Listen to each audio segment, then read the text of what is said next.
నందు నా కొంప ముంచేలా ఉన్నాడు రాధిక. ఏంటక్క? అవును రాధిక, నందు నీ పెళ్లి గురించి అడిగాడు. రాధికక్కకు ఒకసారి పెళ్ళైంది కదా, మళ్ళీ ఎందుకు రెండోసారి పెళ్లి చేసుకోబోయింది అని అడిగాడు. నీ గది ఎక్కడో తెలియక తిరుగుతున్నట్టున్నాడు. అక్క, రాధికక్క, రాధికక్క ఏమైనట్టు? వాడు ఇందాక ఆయనతోనే వచ్చాడట. నా టైం బాగుంటే అప్పుడే చెప్పలేదట. కానీ ఇప్పుడు చెప్తే వాడు ఆయన భార్యవి నువ్వే అనుకుంటున్నాడు. బావగారు, అక్క పాపిట్లో బొట్టు లేదు అంటే పెళ్ళైతే పెట్టుకోవాలి కదా అని అడిగితే నా కన్నీళ్లకు నీ కన్నీళ్లే సమాధానం అయితే ఎలా? ఈలోగా వాడొచ్చేస్తాడు. పై గదులన్నీ చూశాను, ఎక్కడ లేదే. ఆ గదా ఈ గదా ఏ గది? ఏంట్రా, అక్కతో మాట్లాడావా? అసలు కనిపిస్తేనే కదా. కనపడలేదా? గదిలో లేదా? అసలు ఆ గది ఎక్కడుందో తెలిస్తేనే కదా.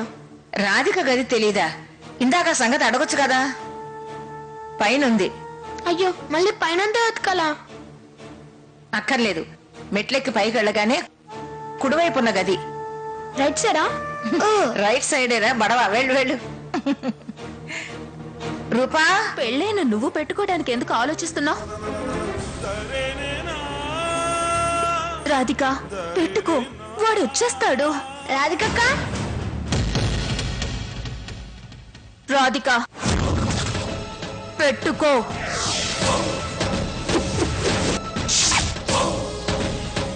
ఎవరైనా చూస్తే? ఎవరు చూస్తారు? ఈ గదిలోకి ఇప్పుడెవరు వస్తారు రాధిక? నందు వెళ్ళాక చెరిపేయొచ్చు.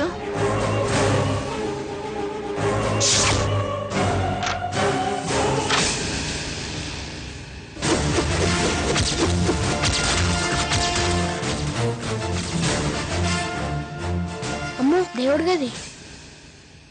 అబ్బా రాధికక్క, నీ రూమ్ వెతకలేక చచ్చాను. ఏంటక్క అటు తిరుగున్నావు? ఇటు తిరుగు. అక్క, ఇటు తిరగమంటున్నాగా.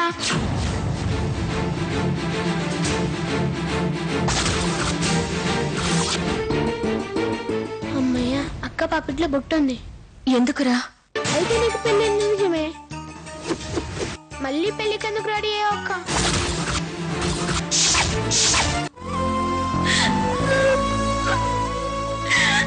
కృష్ణయ్య, ఎందుకు ఆడుకుంటున్నావు? మర్చిపోవాలనుకుంటున్న పెళ్లిని పదే పదే గుర్తు చేస్తూ ఎందుకయ్యా ఇలా చేస్తున్నావు? ఏంటిది కృష్ణయ్య, ఏంటిది?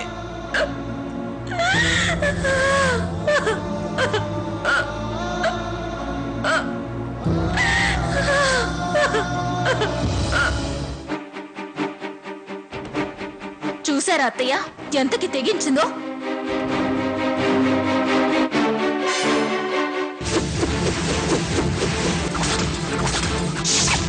పాపిట్లో కుంకుమ ఎవరు పెట్టుకుంటారు అత్తయ్య? పెళ్ళైన వాళ్లేగా. మరి ఇదేంటి? ఇది పెళ్లి అవ్వకుండానే పెట్టుకుంది అంటే మీ అబ్బాయిని మనసులో పెట్టుకుందనేగా. మనసులో ఉన్న మా ఆయన్ని తన ఆయనగా భావిస్తుందనేగా. మనసు అంతే లేకుండా చేస్తున్నావు. అయినా ప్రేమించుకొని పెళ్లి చేసుకొని వాళ్ళు ఎంతమంది లేరు? వాళ్ళంతా నీలానే చేస్తున్నారా? ప్రేమంటే ప్రేమించిన వాళ్ళ సుఖం సంతోషం కోరుకోవడం, కానీ వాళ్ళ కళ్ళ ముందే ఉంటూ వాళ్ళ కాపురం చెడగొట్టడం కాదు. వెళ్ళు, ఇప్పటికైనా వెళ్ళిపో.